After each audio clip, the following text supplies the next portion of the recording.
One of the most expensive brands in the world, Rolex, is currently valued at almost $8 billion. An orphan teen whose inheritance was stolen started the company more than a century ago. With nothing more than his willpower to overcome obstacles, he fled his hometown and relocated to another country. After a few years of overcoming obstacles, he decided to follow his passion and started a watchmaking business. Little did he know, however, that this business venture would lead him to create the first modern wristwatches, revolutionizing the watchmaking industry.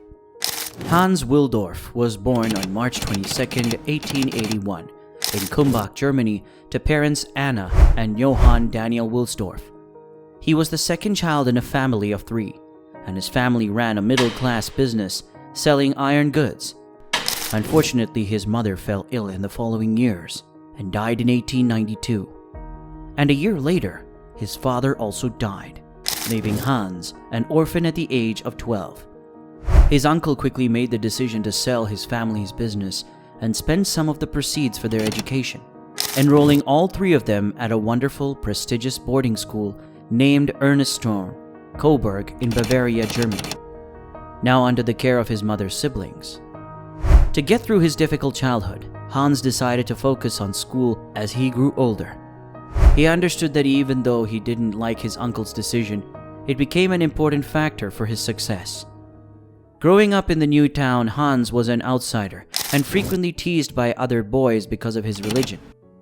Despite the fact that our uncles were not obvious to our fate, they instilled in me the habit of taking care of my assets early in life. And looking back, I believe that this is largely to blame for my success. Hans loved to read and developed into a pretty intelligent student.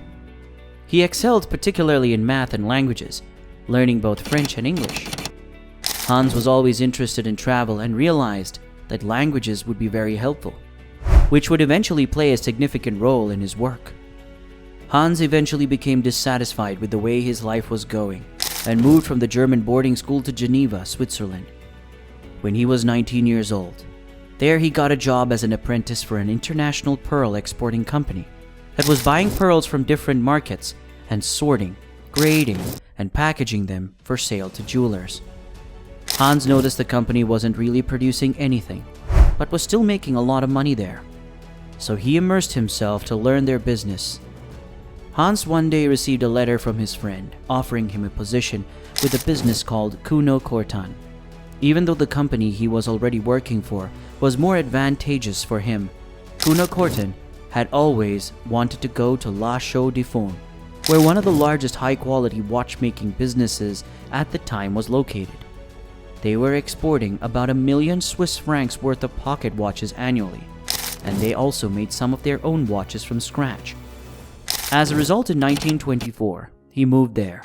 Because of his proficiency in writing and reading English from his school days, he was hired as an English correspondent and clerk, and was paid an 80 Swiss francs monthly salary.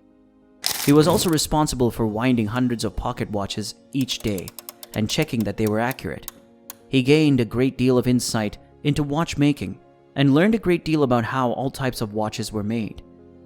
However, his time there was cut short because he had to go back to Germany and serve in the army after only 2 years at Kuno Kortan. At the age of 22, he left the military and relocated to London, England, where he took on a larger responsibility and was now in charge of increasing sales. During his 2 years there, he was successful in expanding the company's clientele and increasing sales over time. At that point, he was already considering starting his own watch company and was studying everything he could to expand his knowledge in the field. He also met his future wife, Florence Frances May Crotty, during those years. They were married shortly after. When Hans and his much older brother-in-law, Alfred James Davis, were outside one day talking about life and future plans, Hans confided in Alfred that he felt confident enough to start his own watch company, but needed some funding. Knowing how passionate Hans was about watches despite his youth, Alfred decided to take a chance on the German and offered to invest his money in the venture. They shook hands and established the Wilsdorf & Davis Limited, which would later become Rolex in 1905. A few years later, they teamed up with Hermann Egler, a Swiss watchmaker, and began bringing movements from the nation to England and putting them in watch cases. They also opened an office in Bienne, Switzerland to support his partnership there, and soon they were specializing in the distribution of timepieces at fairs and other events. The main reason why pocket watches were more popular at the time and were considered masculine for their bulky size, but for Hans, wristwatches were mostly worn by women as jewelry and were despised by some because they were not very accurate at telling the time. These watches were much smaller than pocket watches and consisted of smaller movements, which would frequently make the clock either go faster or slower due to small details in the movements. Until then, it was believed to be nearly impossible to design the ideal wristwatch that could reliably display the time and be worn on a daily basis. In my opinion, wristwatches will eventually replace pocket watches, which will virtually vanish. Unquestionably, Hans Willdorf, 1914. Hans was fully committed to finding a way to make an ideal wristwatch because he believed that wristwatches would eventually become a new standard for everyone. He spent the following years working on developing a better, high quality, and reliable wristwatch for men and women by using what he had learned from other watchmakers on his journey. He began releasing his own wristwatches the year his company was founded. During those years, he traveled to many countries in Europe and met countless watchmakers to talk about the minute details of watches. Hans spent a lot of time combining 5 letters from the alphabet to come up with something until finally Rolex was born. He instantly knew it was the perfect one, and a few days later he registered the Rolex name as a trademark for Wilsdorf and Davis Limited in 1908. By this time, Hans had changed the name of the company to something high class, catchy, and easy to say in any language. It also needed to be short so the name could fit easily in the dial of the watch. However, it wasn't long before the First World War broke out, and many companies, including watch firms, struggled to remain in business and even had to close in some cases. But not Rolex.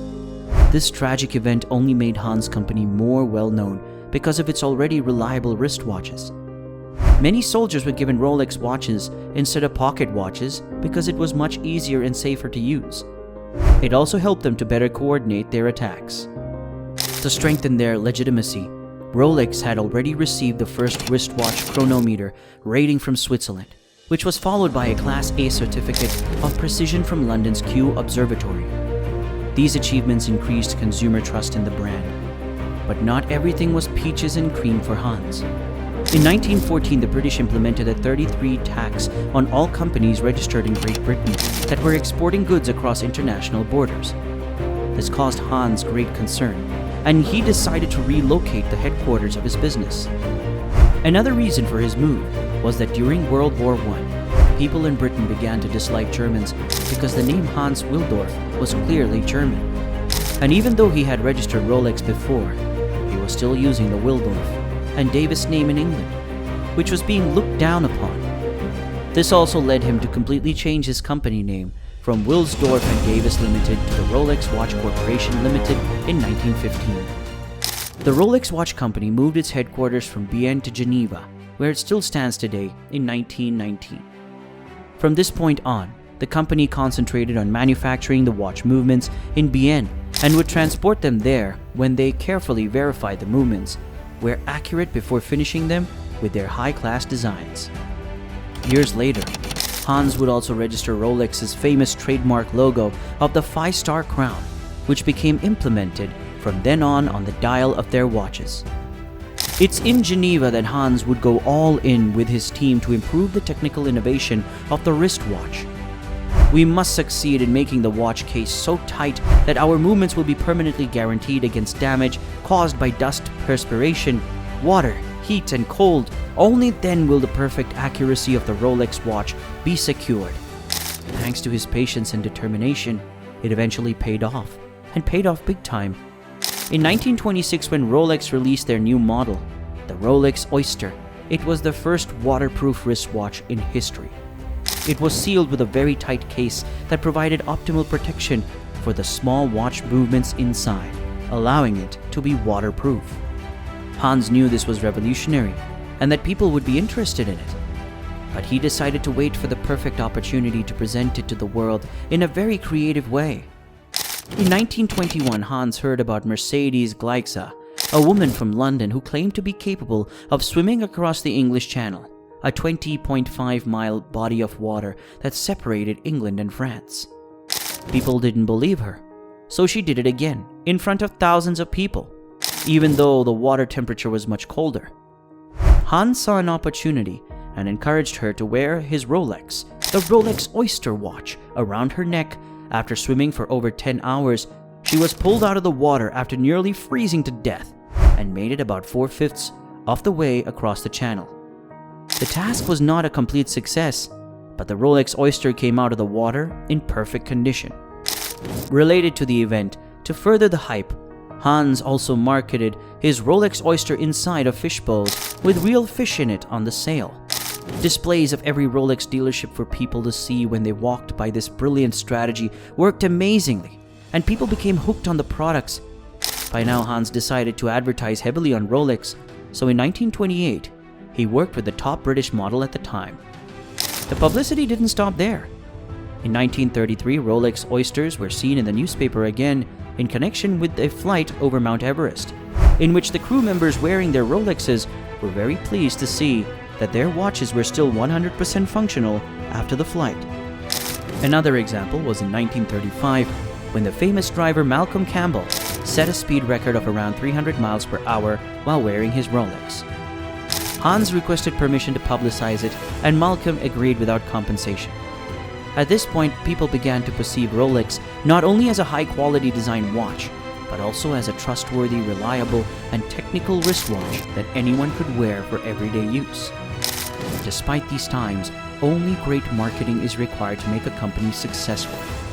Rolex continued to fascinate people when they introduced their updated model, the Rolex Oyster Perpetual, in 1931, which was the first waterproof and self-winding wristwatch. Its previous model, the Rolex Oyster, was a great achievement, but the challenge was that you still had to manually wind the watch, which made it more difficult because of its tight case. You had to unscrew the Oyster crown first, wind it, then re-screw it.